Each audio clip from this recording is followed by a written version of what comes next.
Okay, so a couple days ago, Tuesday to be specific, because I guess it's not a couple, because that would be 3 days ago. Regardless, earlier this week, I finally finished reading this. This is Mistborn, The Well of Ascension, also known as Mistborn 2, Book 2, whatever you want to call it. But I finally finished reading it. And before I go, well, I guess before I go into any specifics, the number one thing I have to say is full spoilers. There's going to be full spoilers for the first book, The Final Empire, as well as for this book, The Well of Ascension. Obviously, there are no spoilers for The Hero of Ages because I have not started reading it yet. So, with that being said, if you've seen my video on the first book, you would know that I liked it a lot. Like, I fucking loved it. There were very, very few things in it that I disliked. And off the top of my head, I really can't think of any. I thought the plot was really cool. I love the fact that it was a fucking heist novel. I thought both the lead characters I thought were really cool. I liked the way they played off each other really well. I remember I had said this, like, I love how Kelsier is. He seems like he's this really optimistic person, but there's a lot of just jaded anger and resentment inside of him. And on the other side of the coin, you have Vin, who outwardly is this very negative, keeps to herself person. But inside there's this desire to be able to trust people. There's a desire to be optimistic. And I thought that was really interesting. Allomancy is fucking cool. I loved seeing it. I loved learning more about it. There's also all the party scenes, which was just like, this is some Mean Girl shit, and I love it. I adore it. Like, for me, almost every single part of the novel worked swimmingly. So, going into book 2, I'm like, okay, I have very high expectations because book 1 fucking killed it. I really hope this is on par. So my overall thoughts on the novel, and then of course I'll get into some of the specifics, the things I really liked and the things I really didn't like. I have 3 main overall statements, like overall thoughts. Number 1, the book is really compelling. It took me a while to get into it. That's not even because the book was slow, it was just, I was doing a lot of other shit. I was like so excited to start reading, and I was like, okay, this is cool, but I gotta go to work, and then it was several days before I picked it back up. But once I started getting into the habit of like, all right, this is the time of day when I'm going to read, this is when I'm going to start doing this, I couldn't fucking put it down. I was like actively really looking forward to my times to read every day. I mean, like, all right, I need to go ahead and stop so I can do some of the other shit I want to do. But I might read some more later. Like, I really wouldn't be opposed to reading more. I would say, like, the quality of the writing, for the most part, I would say, is more or less on par with book 1. I feel like it is very good. I feel like it is very interesting. Statement number 2. I don't like it as much as book 1. And like, I know I just said, like, I feel like it is about on par. But again, like, with its general quality, there are just some things. Number 1, it's the fact that I can think of several aspects of the book that didn't quite work for me. Some character things, some pacing complaints that I personally have. Whereas with book 1, I'm like, I don't really have a problem with this. It's really good, and there's no issues. And for me, I think with book 2, it's really good, but there are some elements that don't really work for me. See, because I know I had written some down. I just kind of want to go into what some of them were. Excuse me. At least comparing it to Final Empire. Like, at Final Empire, it's a heist novel. I fucking love heists. This is more about politics. I still find politics incredibly interesting. I thought the things that happened were super fucking cool. But I don't like it as much as a heist. In book 1, we're seeing the crew, or all these incredibly hyper-competent characters getting to do really cool things. Like, this is what I specialize in. This is why I'm an expert at it. Here's me in my field. We see that with Breeze. We see it with Ham. We see it with Marsh. Like, it's so cool.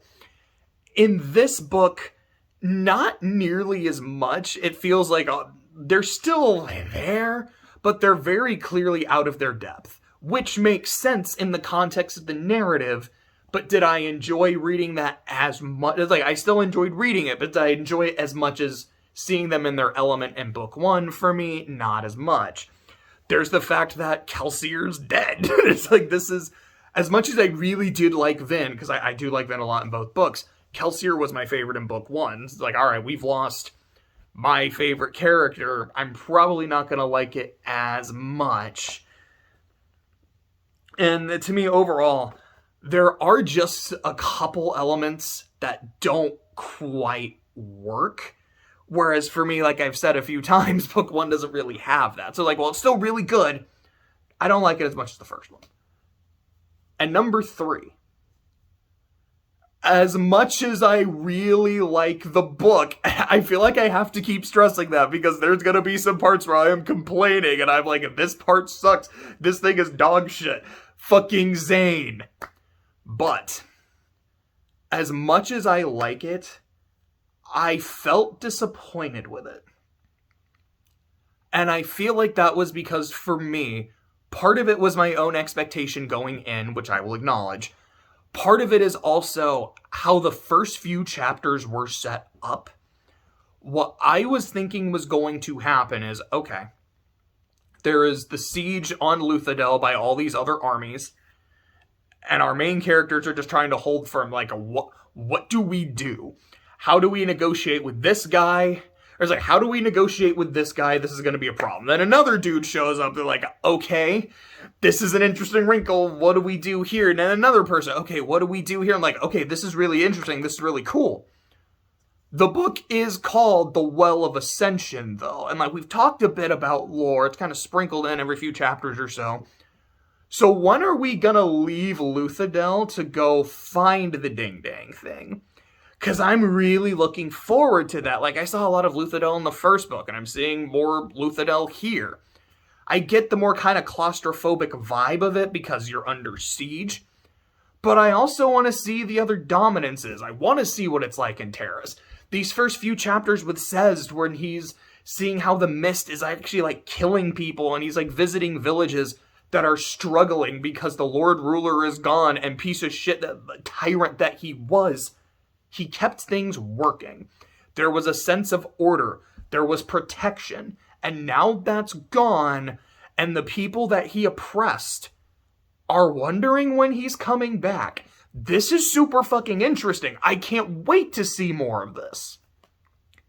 And then at some point, I don't remember when, it was like around page 400, 500 or so out of like 760. It's like, oh, we're not leaving Luthadel, are we? Huh. I like what's going on here, like I really do, but man, it really felt like we were setting up that we're gonna see a whole lot of other shit, and I'm so hyped for it.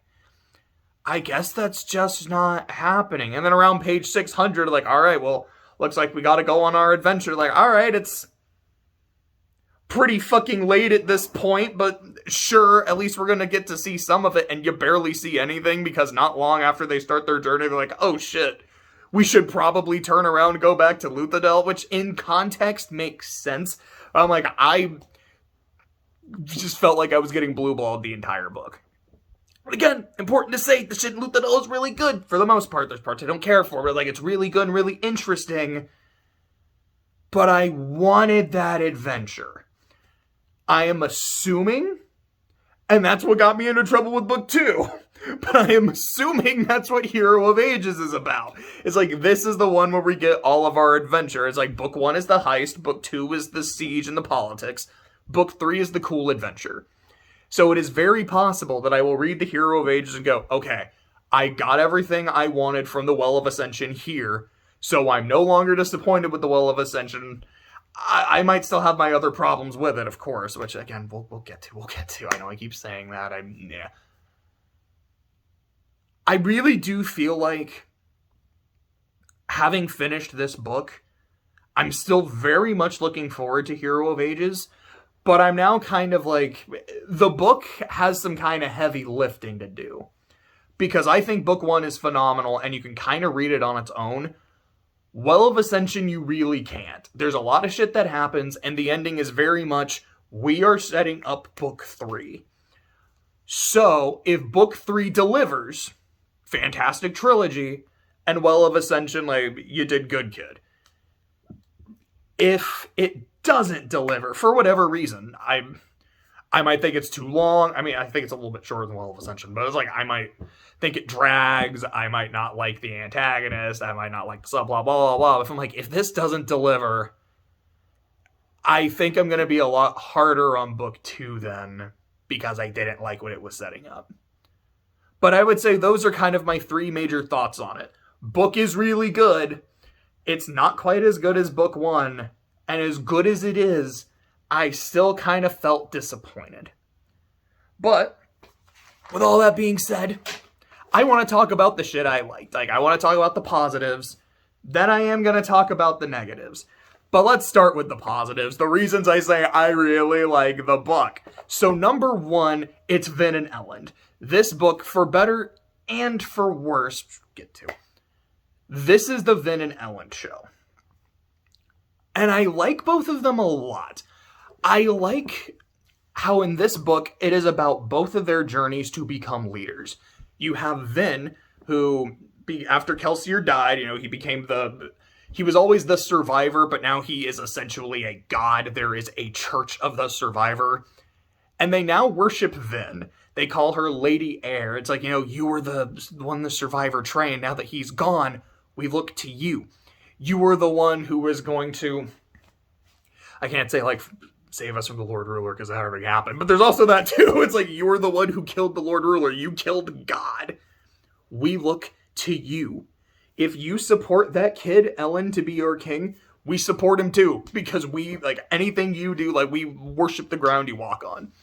And Vin going, I don't like this. Like, I'm an introvert.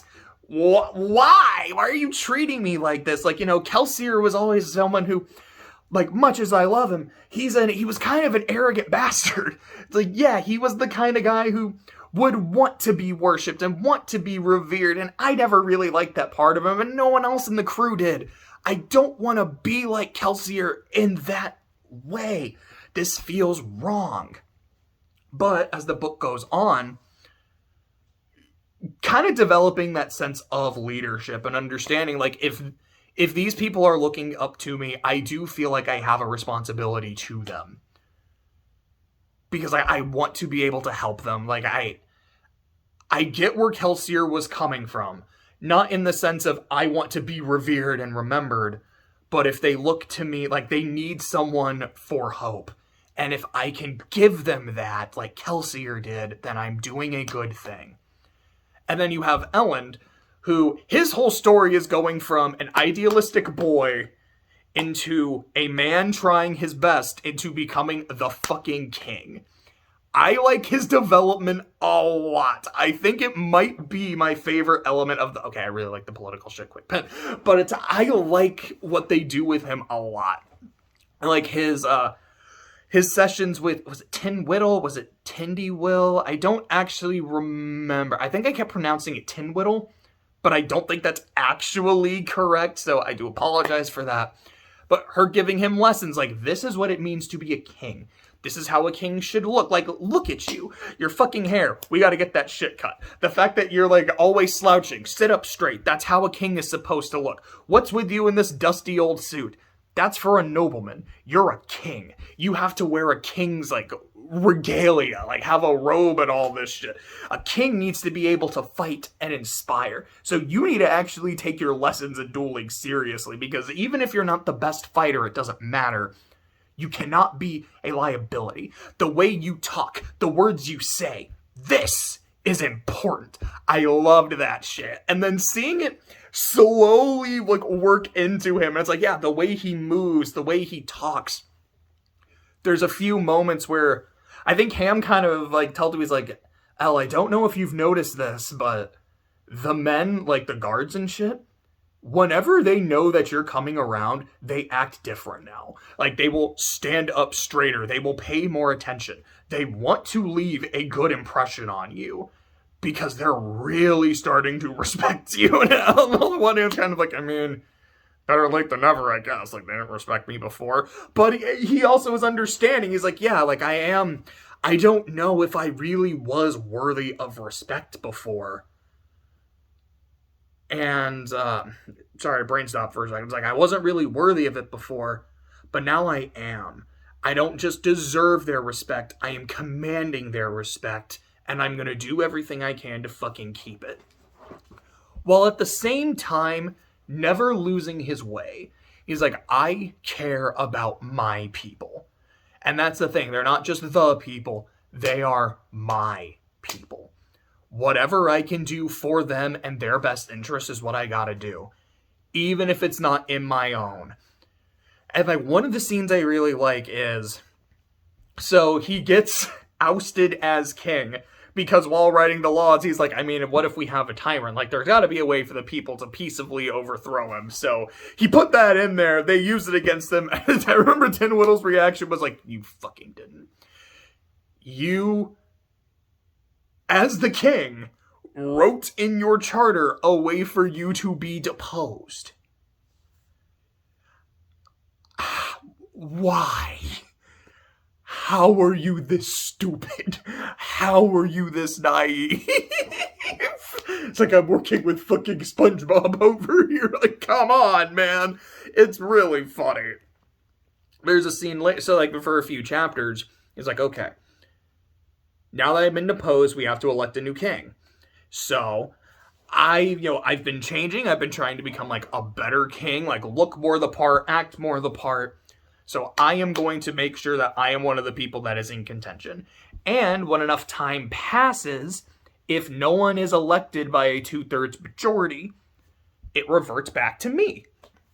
There's a scene with all the assemblymen, I almost call them senators, but all the assemblymen are together voting on the new king, and it's about to be deadlocked. But a couple people are like, okay, the guy that we both voted for is clearly not going to fucking win. Can we change our votes? Like, is that something we're allowed to do? And everyone looks at Elend because, like, he's the guy that wrote the fucking law. Like, I don't know, can they do that? And there's one other dude in the room who also knows the law and just looks at Elend. And he gives him, like, the nod, like, I know that they can. Legally, the law is, as long, like, until all the voting is final, you can change your vote. But they don't know that. And I really like you and do want you to be king. If you don't say anything, I won't say anything. King Venture, the ball is in your court. And Elend's like, okay, I can get my kingdom back. I can do this. I can, protect my people the best I possibly can. But never at the price of his own integrity. And he's like, yeah, there's no rule against it. As long as the voting isn't final, I'm going to let you know. And I like that a lot. I really did. I feel kind of bad saying that. It's like, man, Vin was my second favorite character in book 2, and she's my second favorite. I don't even know if she is my second favorite character, because I really like the Contra. Like, I'll talk about him in a second, but like, I feel like, to me, Elend really stole the show in this book. And like, even the couple scenes he has with Lacal, like the guy that brings the fucking Kolos army, those scenes, I think, are kind of what made him become my favorite character of Well of Ascension. And it really was just like, yeah, boy naive Elend at the start of the book would not have had, like, the balls to do the shit he did here. But King Elend Venture, that motherfucker would do this. It's like, I liked it a lot. Let's see. So, getting to the next thing of the stuff I really liked is most, that word's really important, most of the new characters. Like I said, I liked Tin Whittle a lot. I really like her relationship with Elend and how she is coaching him throughout the entire process. And how just really annoyed she is with him throughout most of it. But it seems like it comes from a genuine place of affection. Like, it's after Elend gets ousted, And he's just kind of dealing with it, and then she talks some shit to him, and then he immediately gives her this look like, hey, no, like, you are not allowed to talk to me that way. Or maybe it wasn't him, maybe it was she said some shit about Vin, and he's like, I know that was a different scene where she talks some shit about Vin, and he's like, you take that back right now, or I'll have your fucking tongue. Like, not the actual dialogue, but something like that, and she's like, so that's that's what gets that rise out of you. That's what gets that kingly reaction. People can talk shit on you all you want to talk about your woman. Nah, I like that. I like that fire. And I think it's after he gets ousted, she makes some jabs at him, and he's like, hey, and she's like, okay. I was worried for a second. I was worried that after you got ousted, you would just be moping, like you'd be slouching again, that you would lose that kingly demeanor, but it's clearly still there.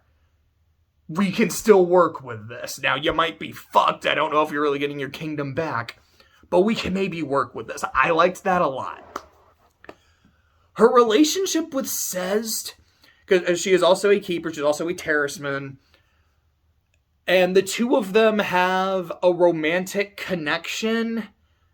I don't think it's super strong, at least for me. It's like, yeah, I could kind of see the chemistry, but I think for me, I liked them more just, I don't want to say business partners. It's almost kind of study buddies. Like, I liked the study buddy vibe, and it's like Sezd has someone else to work off of and work with him on this stuff. That was really nice and very sweet. But as like this strong romantic connection with stuff that happens later in the book, it doesn't super work. I'm going to put a pin in that. Like, I'm going to talk about that when I get to some of my negatives. It didn't super work for me, but I do like her character quite a bit. Set and his daughter. Ariane, I'm not exactly sure how to pronounce it. I'll probably just say like Ariane or Ariane. I might go back and forth. I love these two. Every time they are on screen, they steal the fucking show. Set's introduction, where they're like, hey, we need a new king, right? Yeah, and like, we can nominate anybody? Yeah, and one of the guys on the council like, I nominate Lord Set, and he just walks into the room. Again, like I said in book 1, like, the Lord Ruler's introduction, where he bitch slaps Kelsier's face off, feels like some WWE shit. Set's is kind of like that, too. It's like, this is the heel's entrance, and everyone's like, what the fuck? Why is he here? Then he's like, yeah, I'm here to take your fucking city. Give it to me. Like, why wouldn't you? I've got an army outside. Tell you what, I'm going to be moving in for a bit. I'm going to bring some soldiers. Not a lot to cause a ruckus, but enough in case a ruckus comes with me. So, don't start nothing, won't be nothing, but I'm here to start something. I have literally an army outside your door. And I remember there was this one interaction. I don't remember if it was like Ellen, Vin, or someone else was like, hey, you just waltzed right in here and you got a fucking army outside our door. What's there to, like, what is stopping us from killing you right now? Glad you asked. The thing that is stopping you from killing me right now is exactly that. The fucking army I have outside that has specific orders that if I am dead or if like I don't contact them in a certain amount of time, they are to come in here and raze this city. They are burning it to the ground and killing every one of you in here. And you're right. If that happens, and I take the city, Straff is gonna come in and fuck my shit. He's gonna completely massacre my army at that point. But I'll be dead. So I don't give a fuck. And y'all will be dead too, because my army's gonna fucking murder you. So, I mean, let's avoid that, shall we? Like, I love this dude. And then, like, when he and Ellen have dinner together, there's a point where I don't remember exactly what triggered the part of the conversation, but Ellen's like, I feel like I do kind of trust, like, you're an asshole and everything, but you're a very honest man. Like, no, Venture. Like, I'm not honest. I'm just blunt. Well, you haven't told a lie to me yet. Boy, I've lied to you 3 times since you've sat down to have food with me. What are you talking about? Are you just playing with me? Is this just a game to you, Set? Yes! Yes, I am! Because it's fun. Because I love doing this shit. And you are a really fun opponent to fuck with. Like, this dude is great. But I also like some of his other scenes, too. Like, when Vin decides to just go into his keep and kill him and just starts massacring all his soldiers with fucking Zane. I really don't like Zane, bro. I have to say this while I still remember the line, because I remember I was talking to, because I wrote all my notes down last night, and I was telling Clay, I was like, you know what? I will give Zane this. All of his scenes are fucking page turners. Because I was trying to get to the next page so quickly in hopes that he wouldn't be on it. And Clay got a good laugh at that. He's like, dude, you just fucking roasted him. I was like, yeah, I fucking hated this guy, but we'll get to him. We're on a massive fucking pin in the wall. Oh, you fucking sucked. Anyways, but when Vin is like massacring all of Set's dudes, and then she goes into the room with him, and Set's son wants to defend him, he's like, hey, please just don't hurt my son. Here you go. Like, it's like that scene in Game of Thrones with Stannis and Brienne of Tarth where she's like, you know, I'm here on Renly's behalf. He's like, go on, do your duty. Like, you do what you gotta do. It's a very similar scene, but with a very different outcome, because Vin's like, I can't. Like, he's almost like he's just so pathetic right now. I can't pull the trigger. You know, metaphorically, there's no guns. It's like, this doesn't seem right anymore. I think I'm gonna let him go. And then there's his daughter, who's just super bubbly, wearing these like over-the-top frilly dresses and shit. She's hangs out with Vin one time, and Vin's like, I want her to shut up. I don't want her to be here. It's like, but we're going shopping. We're gonna be just best friends. It's gonna be wonderful. And then a scene later near the end of the book where they're trying to escape the city, and she's like, hey, like, come on, Vin, you're gonna let me go, right? I mean, like, we're basically sisters. What do you mean? We hung out one time. We went shopping one time. Yeah, that's what I said. Practically sisters. And look, let's be honest for a second. Even if you don't want me to go, this is what's gonna happen. I'm gonna leave anyways. I'm gonna follow you from behind, and I know your man. I know your king. He's a nice person. He's not gonna let anything happen to little old me, and if I'm traveling all by myself, I'd be a really attractive target to like some bandits or some other soldiers. So his bleeding heart is gonna want to make sure I'm okay. So you guys are gonna have to turn around and look after me, and it would just be way, way easier if I just went with you in the first place. Like, this is really funny. Like, I really like this character. Her relationship with Breeze is really understated. Like, Breeze gets a few chapters to narrate, and it's something that's talked about, and Ariane, like, and the couple times she gets to narrate, like, it's very clear that Breeze means a lot to her, but we don't really see a lot of them interacting, so I can't be like, man, I loved this relationship, I was so invested in it. Maybe we get more in book 3. That's kind of like the one thing about her character that, like, it wasn't awful, I just wanted to see more of it.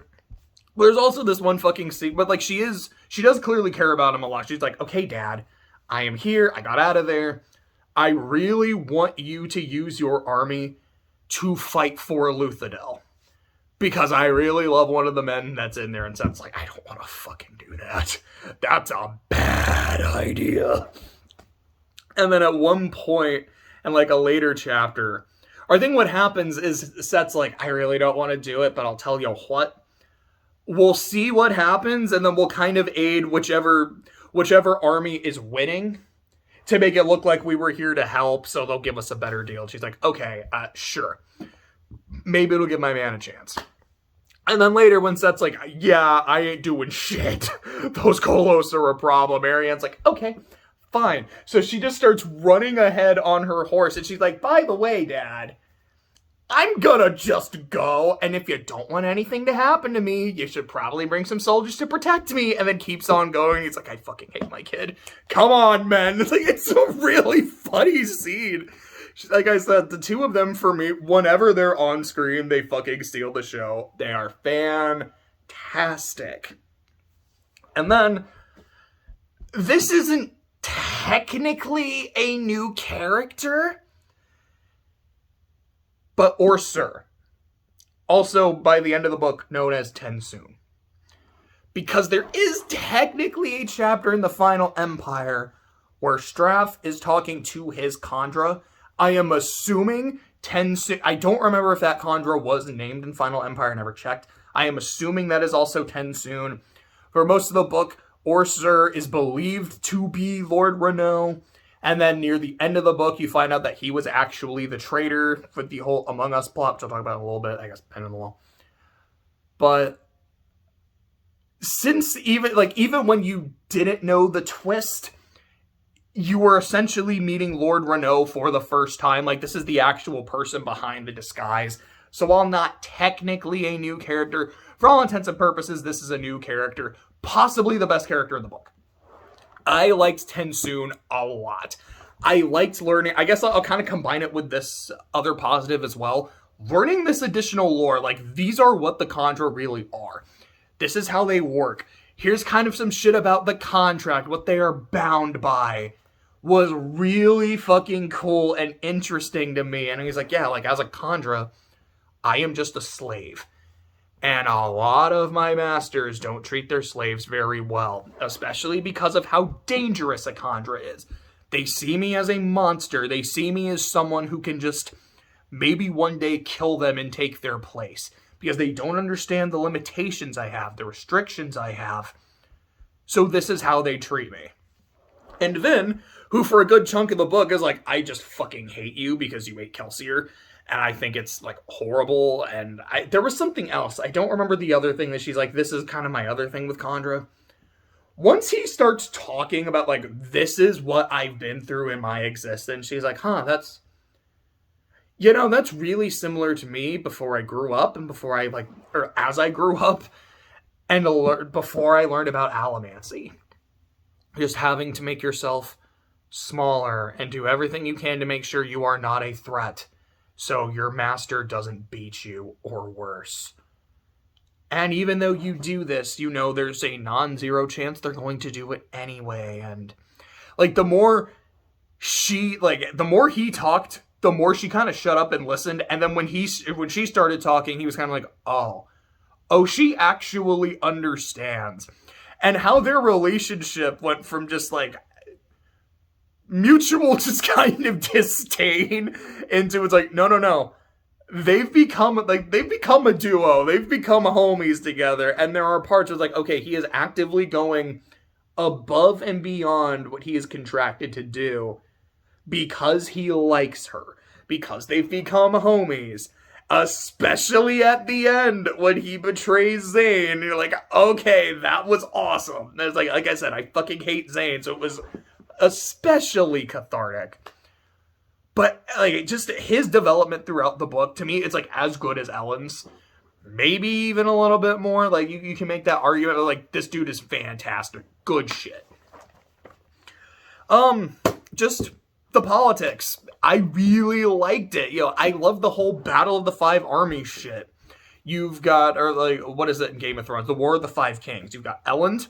Then when he gets deposed, Penrod, I think that was his name, Set, Straff, and then Lakal and his Kolos army. So you got all this shit going on, and how do we play you against you, and somehow come out on top? We really can't pull that off. Yeah, but we gotta do the best we can. Like, the scenes where they actually will start negotiating people, like, Set comes into the city, they have a dinner with him. The scene where Ellen goes into Lakal's camp and is trying to talk to him, and he gets to a point where he's like, I can't reason with this dude, and he's an asshole. The scene where they talk to Straff in his camp is also really good and really interesting to me. What I love about it is the scene right after when Straff's like, holy shit, they almost got me. If we didn't have a spy in their camp who didn't tell us exactly what their plan would be, I would have fallen for it. My son, my fool of a boy, almost had me eating out of the palm of his hand. I don't like that. This bothers me immensely. And that powerful fucking Mistborn he has. She terrifies me. I need her gone. You got that shit. You got the Among Us plotline because they're like, oh shit, they have a Kandra in our midst. How do we tell who it is? It's like, well, Kandra are basically perfect recreation, reproductions in every way, so good luck. And as that plot goes on, one of the main themes of Mistborn, because I feel like this is also in book 1 as well, is a theme of trust. And it's really interesting in this book in particular, because there's times where it's like having really strong trust in people is a very good thing and it pays dividends. There's also times when having a lot of trust in people is a bad thing. It does not pay dividends. I wrote down some examples, like Vin and Ellen, their entire relationship is built on trust. And what I think is really interesting, it's built on trust, not understanding. Because there's several times where Vin's like, I don't fucking understand him. I don't know why he would do this shit or why he likes the shit that he does. But I love him anyways and I believe in him. And Ellen's saying, I don't fucking understand Vin. I don't get why she does this shit. I don't get why she doesn't tell me some things, but I love her. And anything she does, I will always assume it is with my best interest in heart and the country's best interest at heart. I trust her. You have Zane's biggest folly is the fact that he does not trust. And that's ultimately what makes him lose Vin.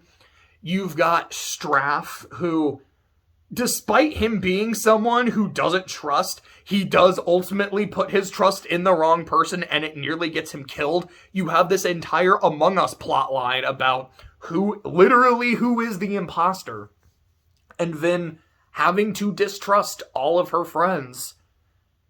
And there's the fact that the one person she fully trusted was also Ellen. It's like the other person that she just 100% never considered, fully trusted, was the imposter in the form of Orsur. But you also have the fact that a big part of her development in book 1 was learning how to trust. And she's like, I don't want to have to doubt the people that I do. I feel like I'm reverting to my old self. And while I have this, who really am I? Who is Vin? Am I Vin? Am I Valette? Am I the Lady Heir? Am I Mrs. Venture? We're not married because I don't think I'm good enough for him, but I don't really know. The one thing I do know is I want to trust my friends. Of course, there's also the blind trusting in the prophecy. And why that's a fucking bad thing. Which I'll talk about in a bit as well.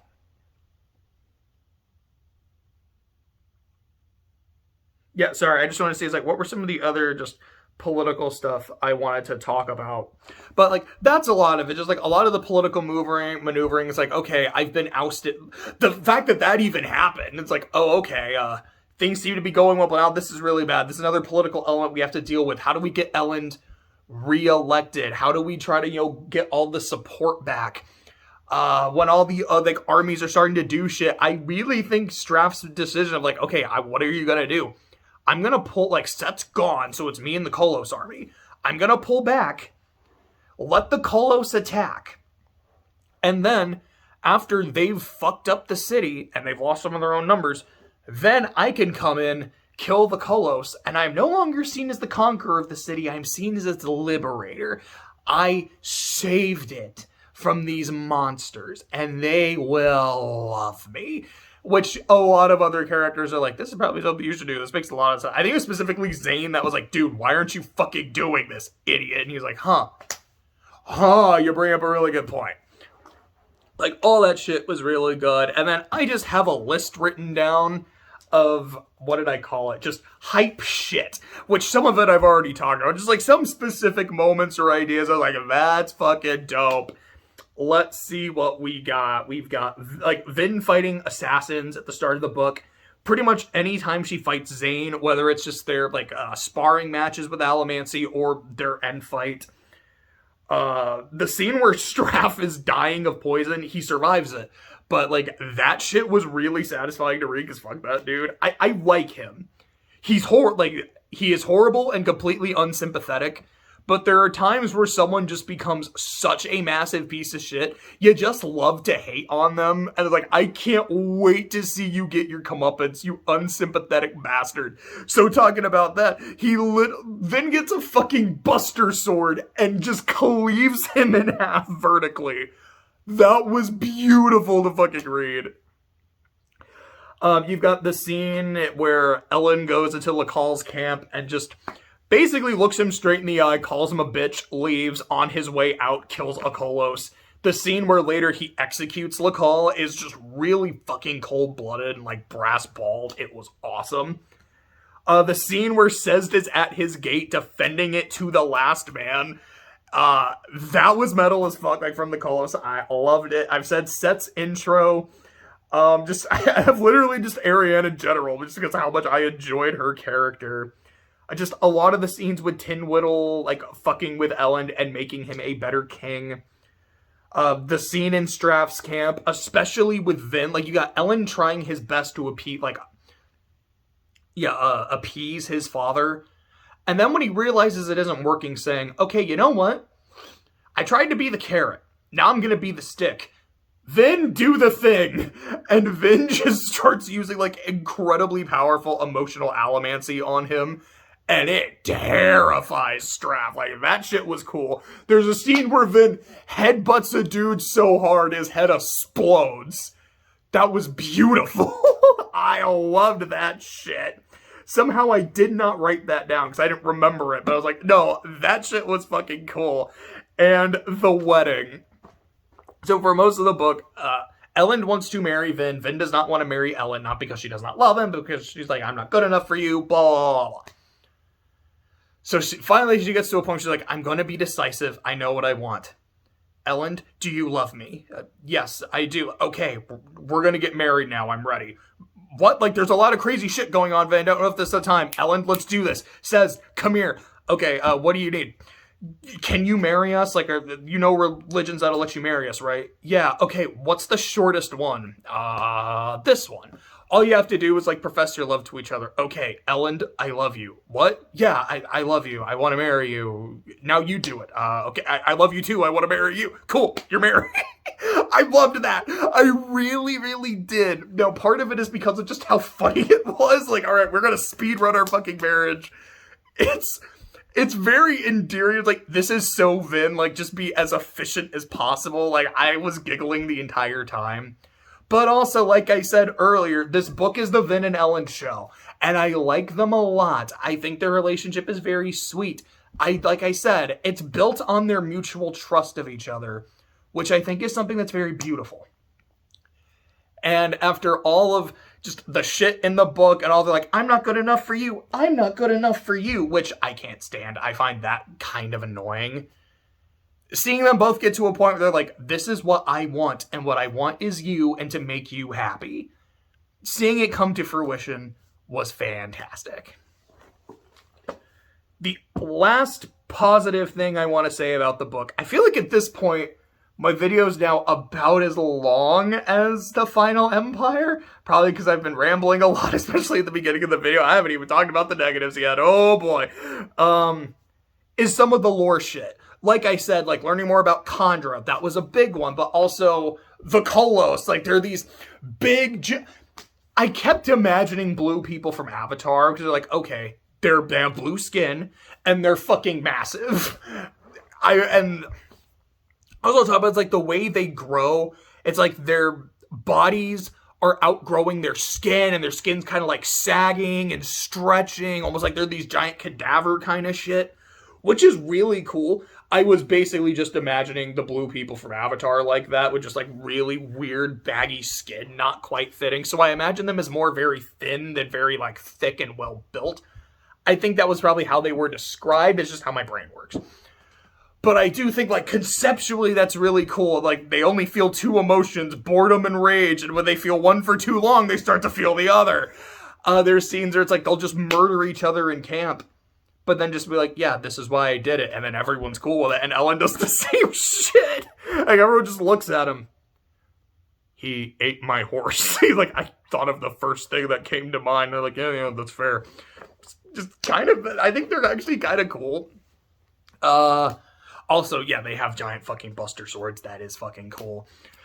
In terms of new metals, we get 2. There's aluminum, which is literally never used, so I don't really know what it does.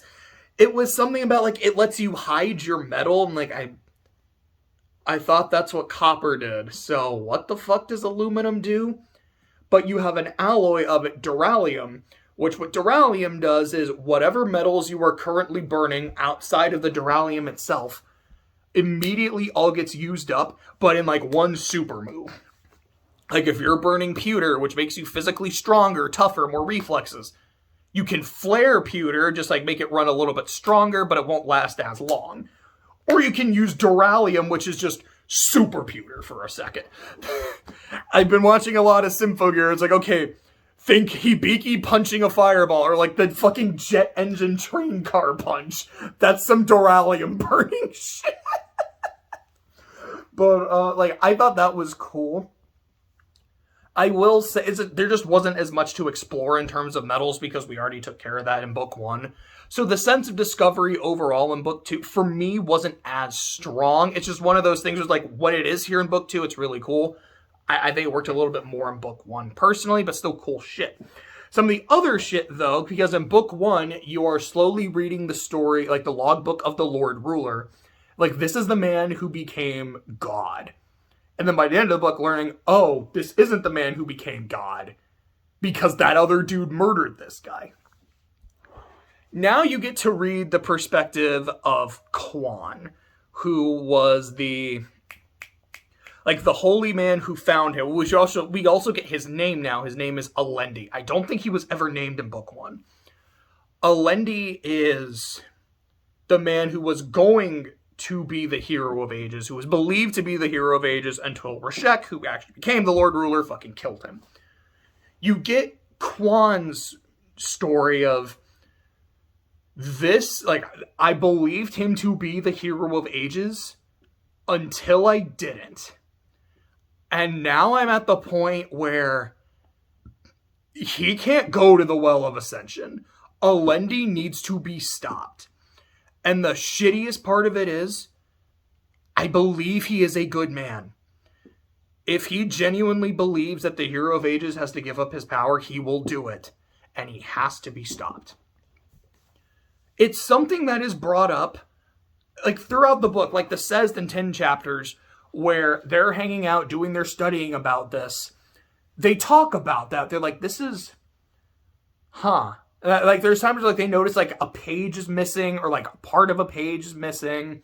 They notice these kind of weird inconsistencies about parts of the prophecy. It's like, hey, some prophecies say this, some prophecies say this. And they seem to contradict each other. And by the end of the book, and this is both a positive and a negative, so I'll probably transition to the negatives here in a bit, just kind of from this point, is the prophecy was made by the main antagonist.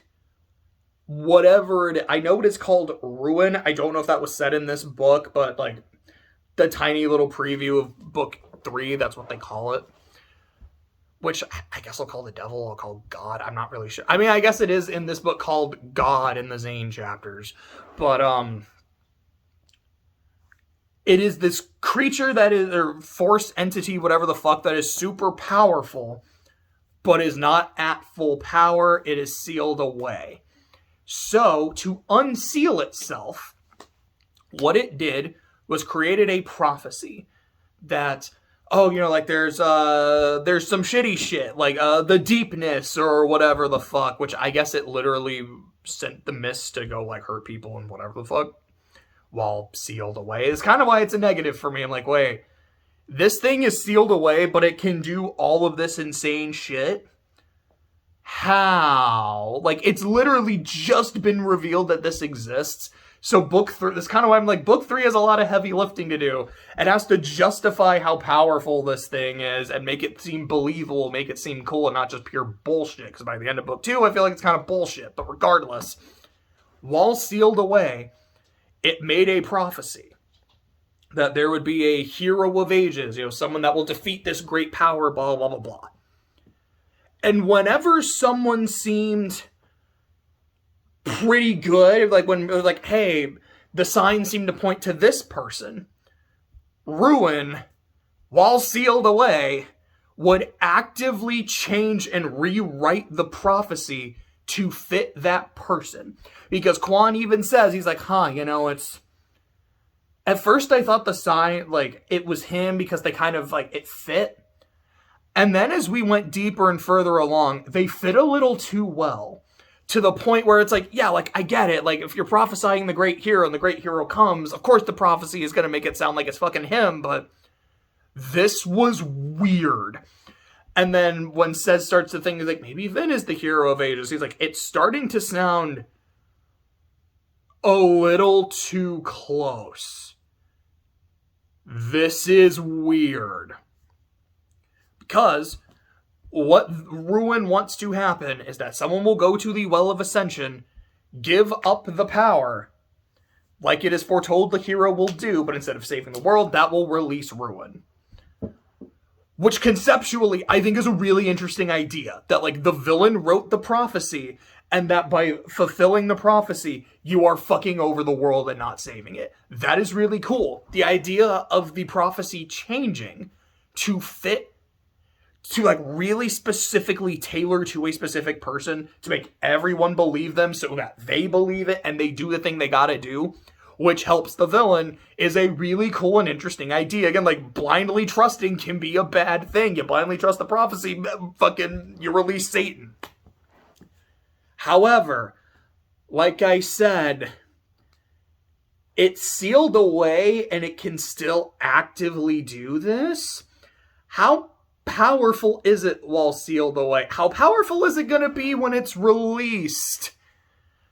Because they're going to have to beat this thing, and if it's too powerful, I might not believe that they can or that they even should. Which might really be a problem. We'll see when we get to book 3. But now it's not just like book 3, I have some expectations for it to be great. It's like, okay, now you actually have, like, some shit you need to take care of. There's also the fact that it's like, okay, it doesn't just, like, it can actually, like, affect with written word, but it can also affect the words and memories in people's minds. Like, as Sazed as a, what do they call it? A Fulcumist? As a keeper, he can keep memories in bits of metal and access them. So Quan's writing, which he literally wrote in steel, which they do say at the start, he's like, I can only trust words that are written in steel. So literally from the start of the book, it's like, don't trust anything that's written. I like that. But at the same time, it's, wait. So Sazed has in his fucking thing the words, but even, which in a sense would make them, like, in metal, but it can't affect things that are written in metal, but can affect things that are remembered in metal, all while it's sealed away. Huh? Like, is this just bullshit? I don't know about this, Chief. I don't know. So, like, we're definitely in the negative parts of the book now, so let me keep this train going. Like I said earlier, this is the Vin and Ellen show for better and for worse. The better is Vin and Ellen are great. The worse is Doxson is not really a character in this book. Ham shows up but doesn't really do anything. Breeze narrates for a few chapters. He does something plot important, like he's the reason Set is here, but after that, like essentially after his introduction, he kind of doesn't do a whole lot. Like there's scenes where he'll be like, kind of motivating, like soothing people, but he's just kind of there still. And like I said, it makes sense that everyone is now kind of out of their depth, but I'm like, boy, they're just not doing shit. The crew just feels superfluous. That's really what it is. They feel superfluous because Vin is so ludicrously powerful. You don't really need them. Especially Marsh. Like, Marsh is just not in the book. He's at the very start, which is for a good reason, because now that he's a Steel Inquisitor, he is now under the power of ruin, it seems. And even reading, like, the few times he was there, I'm like, okay, something is up with him.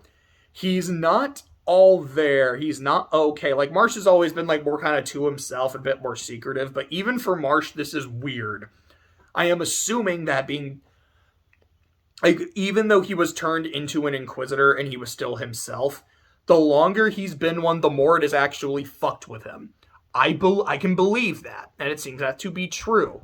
But while reading the book, and like, by the end it all makes sense, but through reading most of the book, I'm like, where the fuck is he? He's just gone. And even the crew members that are actually here feel like they're just kind of gone. They're just not doing anything. I don't love it. Says in Tinwhittle. Them being study buddies, love it. When they're just like talking about the lore and how it's like, wait a second, this sign, and like how it almost seems to kind of change depending on the generation. Like, that's kind of weird. Hey, there's parts of our studies and pages that have just disappeared. That's fucking weird. It's very much important foreshadowing. Them being an item, and the idea kind of like, Sazed has always kind of loved her, but he's like, as a eunuch, I'm not really a man, so I won't be able to like really have a relationship with you. It just didn't hit me super hard. It's not like, okay, I'll put it like this. I thought it was cute. I didn't think it was bad, but by the end of the book, because Tinwhittle dies, and says, like, I wasn't able to see her off, like, I tried to get her out of the city, but she didn't want to go. What do I believe? I'm a man who studied all these religions. Can any of them offer me comfort in my time of need? None of them can. And by the end of the book, he's like, the one thing I've always believed in, like the terrorist religion, our hero of ages. And it was bullshit. Now I have nothing. It's conceptually very, very interesting. But it feels like the way it's written, it's like, if I had just been like all over his relationship with Tin and thought like, yes, this is beautiful, I love this, I am super invested in this relationship and how deep and passionate and true their love is, then I would 100% buy how broken he is by her death.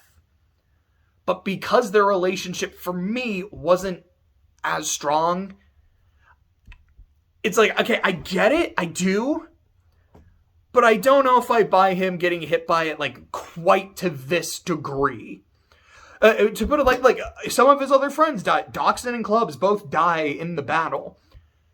He is not broken up. He does not have his faith severely shaken up by the deaths of these friends. Same with Kelsier in Book 1. To me, his relationship with Tinwhittle, while having a romantic vibe to it, felt on the level of one of those friendships where it's like, it hurts, but he can get past it. But this seemed like it was supposed to be like so strong of a connection, it shatters him. I don't know if I quite believed it to that degree. So I have two other things to complain about. So let's just talk about Zane. Let me read my note. It is just one line. It's in all capitals, Zane. Shadow the Hedgehog, edgy motherfucker. That is exactly what I had written down. I don't like him.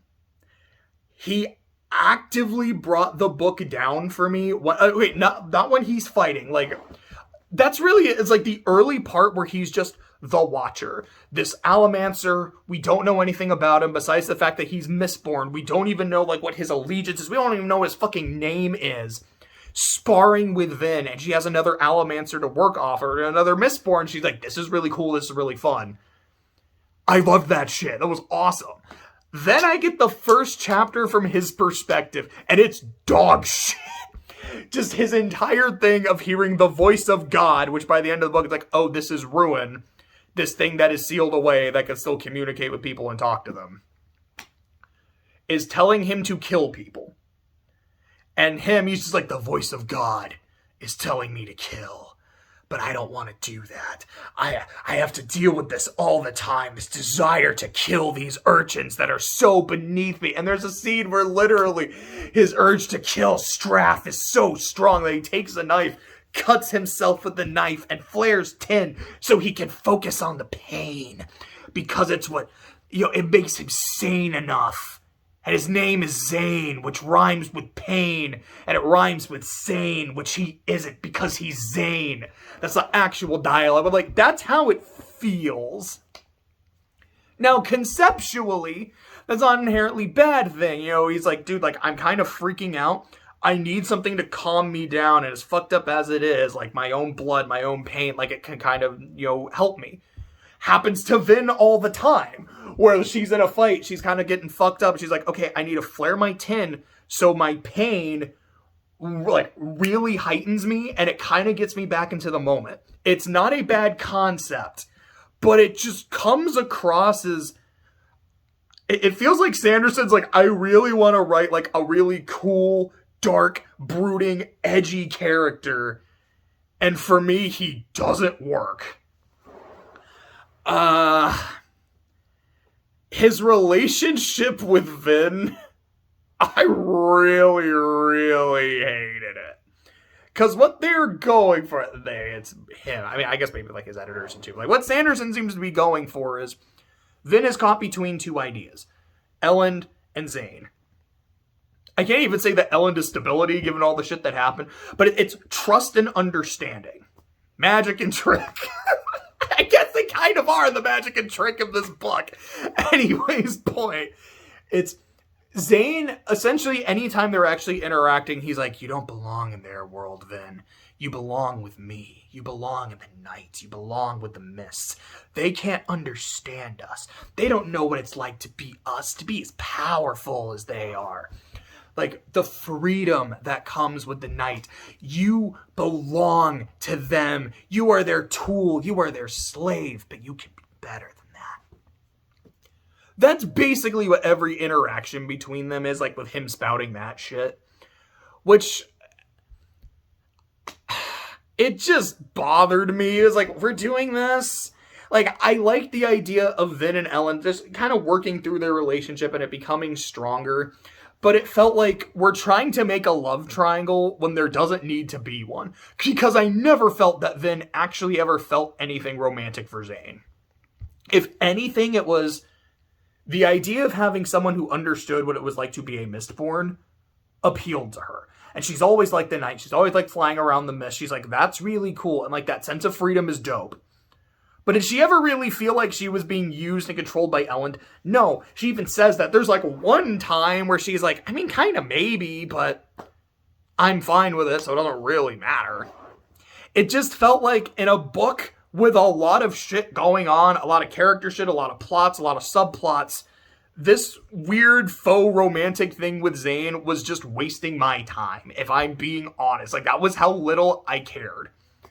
So when he shows up later and he's like, Vin, this is your last chance. Come with me. And she's like, you know what? I think I will. I don't buy this for a fucking second. I really don't. Really? Really? Okay. This ain't it, Chief. But there's a moment where she goes, she's like, wait, I need to grab my medals. And Zane's kind of like, gets tense. And she's like, oh, Zane doesn't trust me.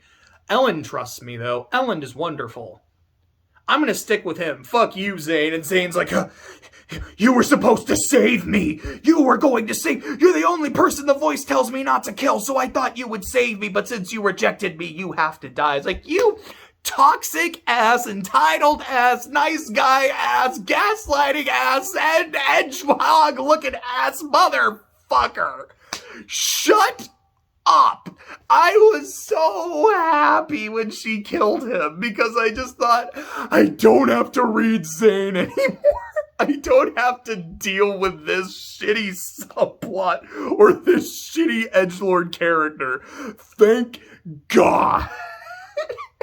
I was that excited. Oh, I did not care for this character. I did not care for almost anything with this character. Once he got a character, when he was just the cool shadowy dude having fun with Vin, this is dope. As soon as he got a name and a personality, it was like, shut up. The last thing that I have to complain about, because it's literally like at the end of the book, it's the pacing of the end game. Like I said earlier, what I was really hoping Well of Ascension was going to be is there's two strong plot lines. The Siege of Luthadel and the journey to find the well. My assumption was going to be, it's like, okay, so probably the first half of the book is about the siege, and once they kind of get this shit figured out, we're a bit more stable. Now let's go find the ding-dang thing. Or maybe at some point, they're able to send some people off on a journey, go deal with this, while the rest of us are dealing with this. And then, like I said, it was around page like 4 something, 5 something, where I realized, oh, we're not doing that. This siege, this politics, that is the entire book. Huh. Still it's still really interesting shit, though. But I guess we're just not doing it. Okay.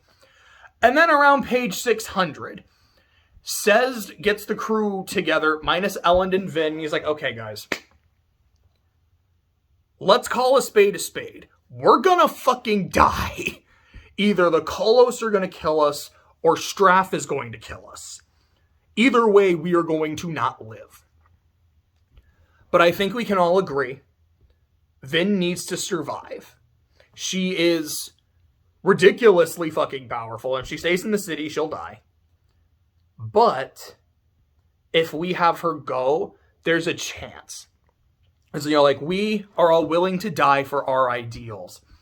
But if she dies too, we lose everything. But if she survives, there's always a chance later. Elend will go with her, which is good. Because with his ideals and his, like, the way that he sees himself as a king, we can have a ruler later too. It's like, they'll have to be in hiding. It's not going to be easy for them, but I believe they can rebuild. Okay, let's send Spook with them too. Speaking of characters who do, like, nothing in this book. I mean, he didn't do a lot in book 1 either, though. But okay, so apologize for that really abrupt transition. My phone had just stopped recording. It actually, like, I was talking for so long, and I had so many other saved up videos on my phone, mostly Symphogear reactions, that it had actually run out of available space, so it just stopped in the middle of that thought. I didn't notice it right away. I noticed it, like, maybe a minute or so later, so I didn't lose a whole lot of content. Thank goodness, thank God.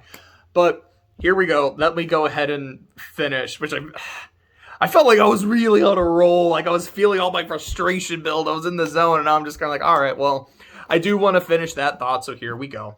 But like I was saying, Sez gets the crew together. We're like, all right, we got to get the kids out of here. We're going to get Vin out. We're going to get Elend out. We're going to get Spook out. And Bree's like, can we get Ariane out? Yeah, that's fine. We should get Tin Whittle out, too, because she's a non-combatant, but she ultimately chooses to stay. So those 4 end up leaving around page 600 or so. Maybe it was like 613. That's a really specific number, but I almost remember that. But around that point, I was like, okay, so we're finally getting our adventure, because as Steven says, I'm going to convince them that they have to go find the well, that Vin is the hero, this is where here's a map, go this way, find the well, blah, blah, blah, blah, blah. So they do that. The siege is now getting to a point where, like, the armies are starting to attack and shit. And then Vin, I don't remember what it was that caused it. Part of it is she's like, wait a second, Elend, I can feel the well. But it's back in Luthadel. Oh shit, Sez lied to us. We gotta go turn around. And so they turn around, head back to the city. Vin goes ahead of them, pewter dragging so she can get there in time to kind of save everybody's life. Ellen and Spook are by themselves, still kind of traveling. This was another hype scene I forgot about, is Vin getting a bunch of horseshoes and then, like, making her own pathway for, like, this rinky-dink village to Luthadel, just, like, slinging horseshoes down, jumping off of it, slinging another one down, jumping off it. That was really fucking cool. So that happens. They go back to Luthadel. Vin gets there. A lot of shit has happened, but now she starts killing Kolos. Uses her super allomancy to essentially enslave them, which makes sense in context. There's something that happened earlier with her and Tensoon. And then she takes him to kill Straff.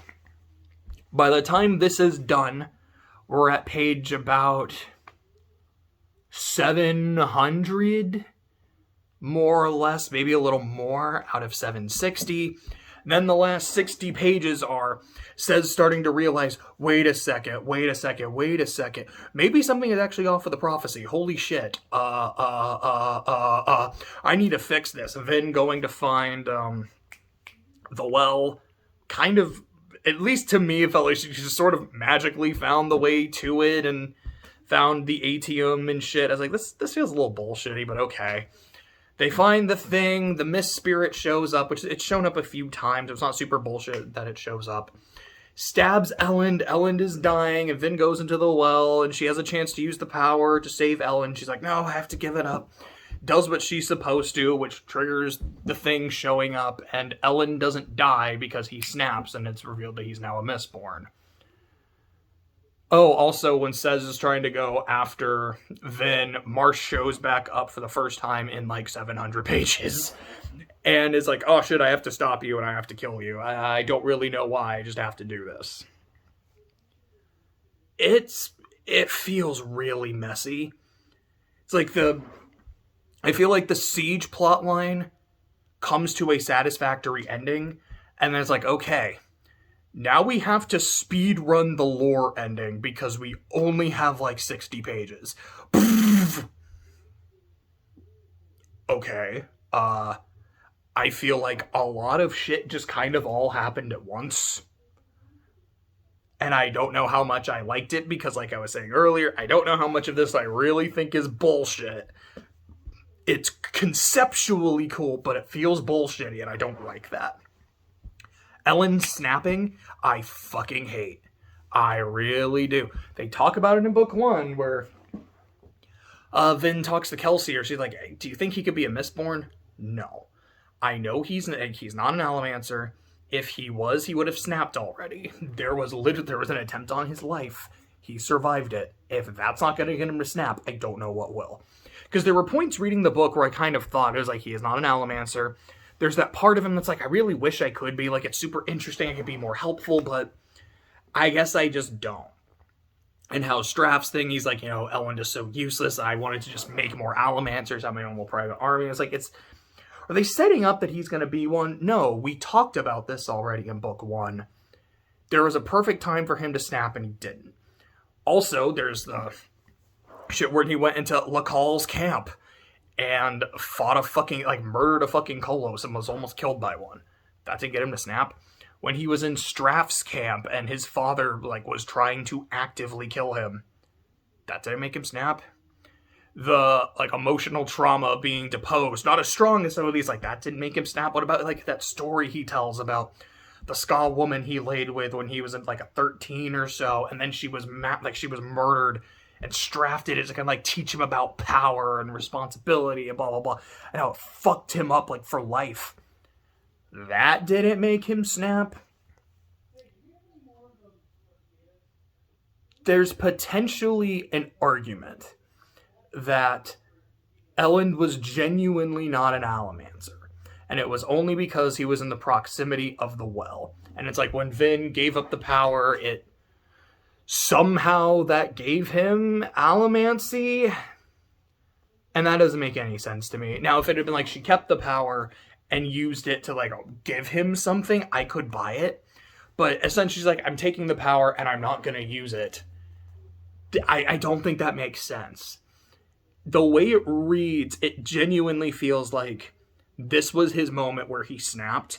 And I feel like there were plenty of moments previously in this book and the other one where that could have happened. And it was already established in book 1. If he was one, he probably would have already, given the shit that he has experienced. He's clean. And I really also like the fact that he isn't an Allomancer. Elend has to figure out other ways to be useful, other ways to fight, other ways to lead. That to me is way more interesting. It's like he is the brains, Vin is the brawn.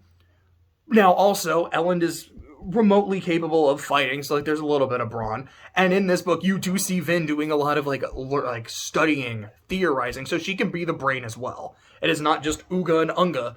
There is a bit of mix and match, which I do like, but I feel like Elend now getting this power, which he's probably not going to be on Vin's level because Vin is stupid, but it just feels like one of the really interesting aspects of their dynamic and his character now feels gone. And I really, really don't like that, and it felt like bullshit. The fact that we finally get to leave Luthadel to go see the world and go on this journey, and then not very long after, we're immediately turning back around. I didn't like that. I was like, this just feels like a waste of time. And the fact that Vin essentially comes back and saves the day. Like, I know she's basically a superhero at this point, and it is cool, but it really does just, in hindsight, make their whole thing of like, you know, we gotta let them leave. Like, we know Vin is really strong, but we're even with her, we're fucked. Be like, well, you guys just kind of did this to yourselves, idiots. Because if you had had her, apparently none of this would have happened. I just don't love that. I think what I would have liked is probably earlier in the book. I'm not exactly sure when. Maybe after Elend is deposed, maybe like immediately after he is not reelected. Because I think it's a little bit after Penrod is, I almost said president, made king. But somewhere around there-ish, that's when they leave. It's like, okay, this place is way too dangerous for you guys. Elend, you need to go, because you are no longer the king. I know you want to protect your people, but it is not safe for you here. Vin, you need to go with them. Maybe they do talk about, like, the well and shit. I think they would, like, says, like, this is what you guys need to do. You need to go to the well. Here's the map. And they actually follow it for a bit. And they actually spend some time seeing what the world is like without the Lord Ruler. And Elend actually gets to see it for himself. The fruits of, I mean, it's really the fruits of Vin and Kelsier's labor. So Vin would get to see the fruits of her labor. Elend would see, these are the people that I also consider my people. And then they come upon the terrorist camp. Because Vin never did that. That was just Elend and Spook. Vin is there. They have the full conversation. Like, there's a conversation, and that's when Vin realizes, we've been duped. We have to go back now. And then by the time they get back, shit has happened, blah, blah, blah. To me, I think that would have worked a little better, because it's way too fast. Okay, we're going to leave, and we're going right back. So there was kind of no point to it, except for there to be drama and characters to get killed. If they actually get to go on a little bit of a journey long enough for them to think it's, like, for them to actually get to do shit, and the reader to think this is legit, and, like, I'm seeing this lore plot develop. I'm seeing the world outside Luthadel. This is cool. Even regardless if we, the readers, know it's bullshit or not, it would be better if we didn't, so even we feel duped by the characters. We feel duped by what we've read, which is clearly a major theme in the book by the end. I think I would have liked that a lot more. And it wouldn't have felt just so jam-packed at the end. Like, in a weird sense. The endgame pacing was fucking weird for me. It really was. So with all that being said, yes, I like the book. Like I said a lot early on, it's like, I feel like I have to stress that. Because I have a lot of criticisms of it. There are just elements that did not work for me. The endgame pacing, Zane, the fact that most of the crew just didn't feel super relevant anymore. And I went into this book having some expectations, like I'm looking forward to the big adventure, which didn't happen, but just kind of thinking this will probably be about on par with the first book in terms of its quality. And while I do think it is lesser, I still like it quite a bit. But I do feel like book 3 is going to have its work cut out for it. It's like you kind of have to make me feel like the ending of book 2, because the ending of book 1 just feels like this is a good end to a book. The ending of book 2 feels like we now have to set up book 3. So if book 3 delivers, I feel like I'll be more kind to this, which I still like. If book 3 drops the ball, and I have no idea if it will or not, then I don't know. Because I think when I had finished the first book, I was like, I'm really looking forward to the sequels. But we'll see if by the time I'm finished with them, if I'll have been really glad that I read them, or if I'll think, ugh, maybe I should have just ended with the first book. We'll see when we get to the Hero of Ages. But like I said, I haven't started it. Probably not tonight, maybe, but for sure tomorrow. But probably around mid-September or so. So maybe around the time the NFL season starts is when I'll finish the book. That's more or less the goal. And then after that, it'll be Dune, which maybe, hopefully, I'll be able to finish in time for the movie.